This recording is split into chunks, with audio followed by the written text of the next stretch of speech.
Hey everyone, I'm going to show you how to better plan a Disneyland trip.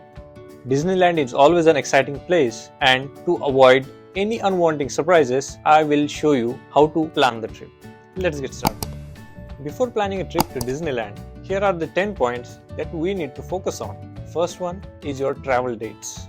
You need to check if there is a long weekend coming because this affects the travel plans a lot. You don't want to get into a too crowded Disneyland, that way you will not be able to enjoy it. When you want to actually go to Disneyland, it is always better to plan your trip 5 to 6 months before your actual travel date. There are few reasons for that. First is you can get cheaper flight tickets if you plan your travels accordingly. SNA is the closest airport to Disneyland, and you can take LAX, which is the Los Angeles airport, but SNA, which is the Orange County airport, that is the closest one. I do recommend you to take flights to that airport. LA is a very expensive place to be in if you do not have planned accommodations. You can save, I would say, 40% of your money if you book your accommodations or Airbnbs 5 to 6 months before, and that money you can put towards your souvenirs or eating other experiences in Disneyland. Here is a pro tip. If you want to save a bunch of money, make sure to check your employment perks. Some of the employers, they offer generous discounts on theme parks and attractions. Be sure to check your mobile service providers options. For example, T-Mobile, they offer discounts on your accommodations and hotel stays. So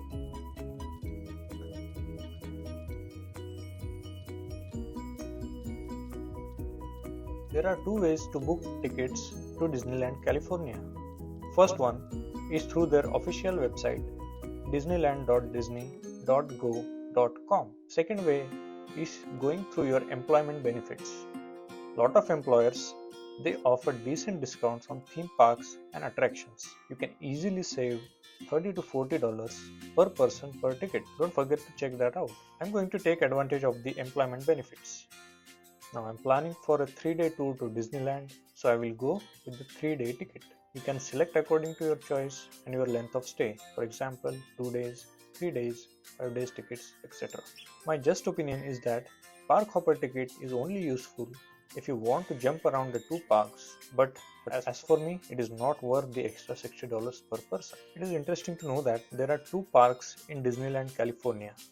One is the Disneyland, and the second park is the Disney California Adventure Park. Now when you buy a ticket, you can visit any of those parks if it's a 1-day ticket. If you buy a 3-day ticket, you are able to cover both the parks within that same ticket. Genie Plus service is the newest service that they have introduced this year. Earlier they had the Genie service, which was free. The Genie Plus is a paid version of that free service, which offers lightning lane entrances for more than 15 attractions in Disneyland, thus reducing the wait time significantly. The Genie Plus service will cost you about $20 per day per ticket. Now I don't want the Genie Plus service, so I am not selecting it. Here I'll proceed with booking 2 tickets. Once I add it to the card, you can see that it is costing me $600 for 2 people. Now let us compare this with the official website tickets. I will go to the parks and tickets, select theme park tickets. Now I'm not a California resident. If you are, then you can additionally save some more money. I'm selecting the standard theme park ticket for 3 days, 2 people, 1 park per day. On the next screen, you will be asked to reserve the park. The first day, I plan to visit Disney California Adventure Park because you can cover it in 1 day, and the remaining 2 days I will save it for Disneyland because it will take at least 2 days for you to go through Disneyland properly. You can see the official Disney website is costing me $660 for 2 people, which is $60 more, and this extra saved money you can spend on souvenirs or food. Now you have booked your flight tickets, your Disney theme park tickets are done, and your accommodation is done. But how do you commute from your hotel to Disneyland? There is no need to worry. Most of the hotels, they offer shuttle services to Disneyland and from Disneyland. Whenever visiting a new place, we do make sure that we check what the temperatures are going to be like when we visit there. It helps us in packing the required clothing.